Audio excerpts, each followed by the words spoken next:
These are allegations of abuse of power, obstruction, and corruption, and they warrant further investigation by the House of Representatives. That's why today I am directing our House committee to open a formal impeachment inquiry into President Joe Biden. This logical next step will give our committees the full power to gather all the facts and answers for the American public. All right, House Speaker Kevin McCarthy announces his support for an impeachment inquiry against Joe Biden. McCarthy said this is the logical next step and added the accusations against Biden are an abuse of power, obstruction, and corruption. Not shocking. The White House said McCarthy caved to far-right extremists by launching the impeachment inquiry. For more, let's bring in Tennessee Senator and the author of The Mind of a Conservative Woman Seeking the Best for Family and Country, the great Marsha Blackburn. Senator, thank you for joining us. So I'm curious, how do you feel about Speaker McCarthy's decision today? Yes, you know, Todd, it is the appropriate next step because the House is going to need subpoena power to bring forward these banking records, emails, correspondence, eyewitnesses, and being able to document that.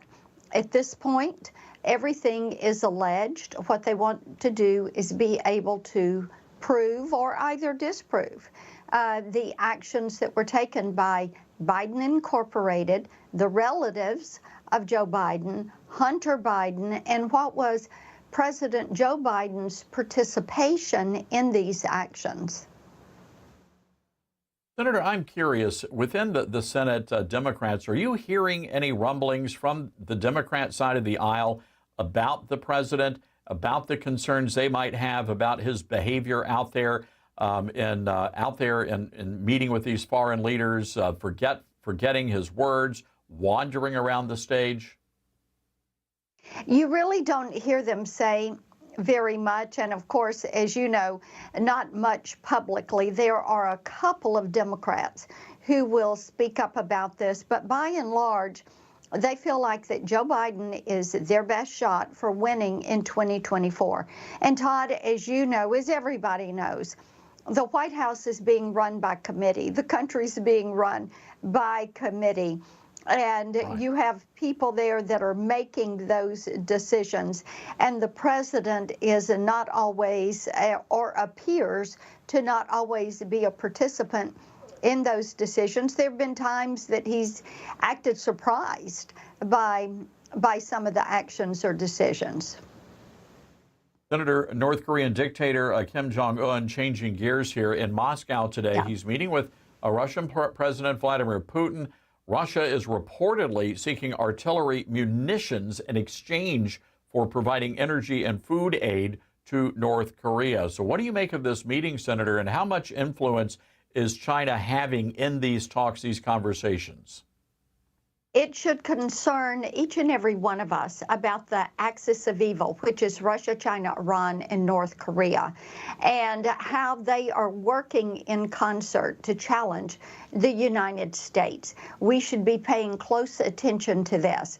And of course, with Kim Jong-un going to Russia and meeting and looking at where they can partner, of course, you think about Ukraine and what is transpiring there. You think about the Indo-Pacific and those island nations, about Taiwan, about South Korea.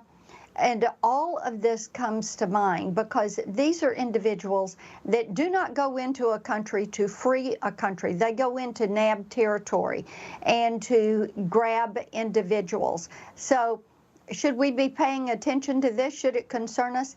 Absolutely. Should the fact that they are focusing on next generation weaponry concern us? Absolutely. We already know that Iran is working with Russia to manufacture drones in Russia, that China is the banker on this.